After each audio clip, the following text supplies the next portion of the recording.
घरच्या घरी चांदीचे जे दागिने आहेत ते कसे स्वच्छ करायचे ते मी आज तुमच्यासोबत शेअर करते. मी ही पद्धत वापरते, अगदी सोपी आहे. तर पाणी इथं उकळून घेतलंय, त्यामध्ये 1 चमचा मीठ आणि खायचा सोडा अर्धा चमचा घातलेला आहे. त्यानंतर यामध्ये हे सगळे चांदीचे दागिने 5 मिनिटं बुडवून ठेवणार आहे आणि त्यानंतर यामध्ये मी आपली जी दात घासायची पेस्ट असते, जी कोणती तुम्ही वापरत असाल ती यामध्ये थोडीशी घालायची आहे.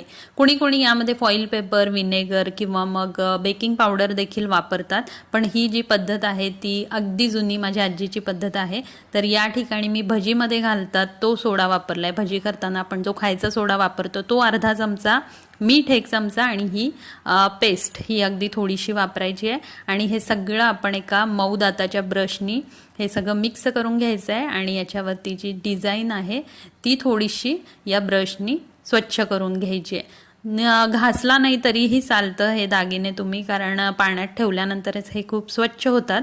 पण ही जी डिझाईन आहे बारीक बारीक त्यामध्ये थोडीशी घाण अडकलेली असते, त्यामुळं मग मी या पद्धतीनं असं हे स्वच्छ करून घेते. ज्यावेळी आपण आरतीच्या वेळी कापूर वगैरे लावतो त्याचा हा काळपटपणा जाऊन इथं बसलेला असतो. निरांजन चिकट झालेले, काळे पडलेले ते देखील या पाण्यामध्ये तुम्ही टाकले तर ते देखील अगदी चकचकीत होतात.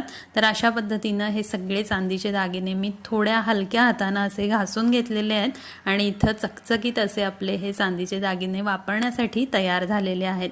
तर तुम्ही कोणती पद्धत वापरता मला जरूर कमेंट करा. ही जी पद्धत आहे ती बरेच लोक वापरत देखील असतील, कोणी वापरत असेल तर मला जरूर कमेंट करा.